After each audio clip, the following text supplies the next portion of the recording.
La patrulla de policía se estacionó frente a la casa. Algunos vecinos salieron a curiosear, murmurando entre ellos. Bajaron de la patrulla la agente Laura y su compañero el agente Jorge. Observaron a los vecinos curiosos y se miraron.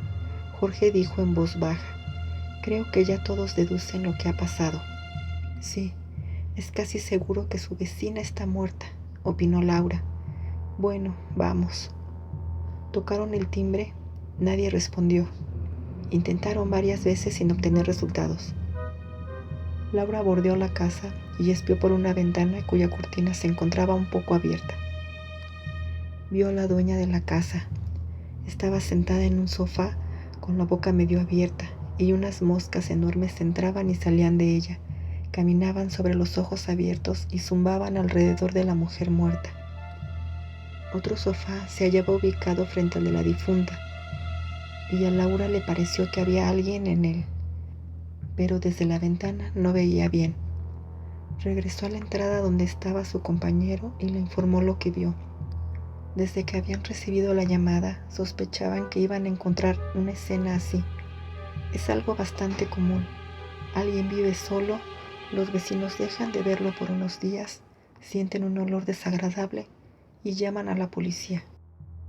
La persona de la casa ha muerto, pero cuando consiguieron entrar, vieron algo que no esperaban. En el sofá ubicado frente al de la señora difunta había una muñeca bastante grande. Se hallaba sentada como si fuera una persona. Sus ojos apuntaban al cadáver y sonreía como si se burlara de este. «Qué escalofriante», opinó Laura. «Un poco, sí, pero solo es una muñeca. A mi hija le encantaría una como esta. Voy a llamar a la central. El caso está claro, pero voy a revisar un poco por aquí, ¿sí?» «Claro, ve.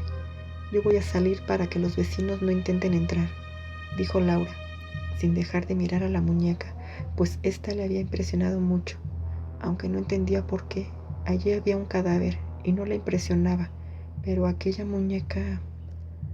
Cuando Laura quedó sola, la muñeca volteó hacia ella de repente y le habló con una voz chillona. «Deja de mirarme, maldita». Laura se estremeció por el susto y empezó a retroceder hacia la puerta. La muñeca la seguía con la mirada. Al salir de la casa, se recargó en la pared. No podía creer lo que acababa de pasar. Su compañero salió de la casa cuando iban llegando otras patrullas. Él, sin mirarla, le comentó el resultado de su inspección. «Parece que esta señora era coleccionista de muñecas. Las hay de todos los tamaños. Ven a verlas». «No, yo me quedo aquí. Es el olor, ¿sabes? No me siento del todo bien», se excusó Laura. «A todos nos ha pasado alguna vez. Hay días que andamos con el estómago más frágil. ¿Quieres irte en otra patrulla? Algunos de los que vinieron se van a ir enseguida». «Creo que es mejor que me retire, sí, pero el informe yo me encargo», afirmó Jorge. Varios oficiales saludaron y entraron a la vivienda. Laura se asomó para ver a la muñeca, pero ésta ya no estaba, lo que la asustó todavía más. Salió a la calle y le pidió a un colega que la llevara hasta su comisaría.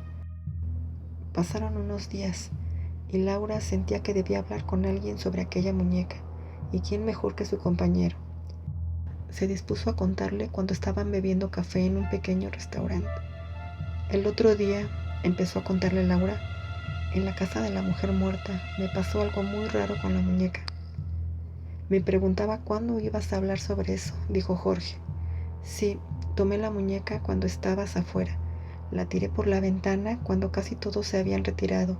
Fui a buscarla y la oculté entre mi abrigo». «¿Qué?».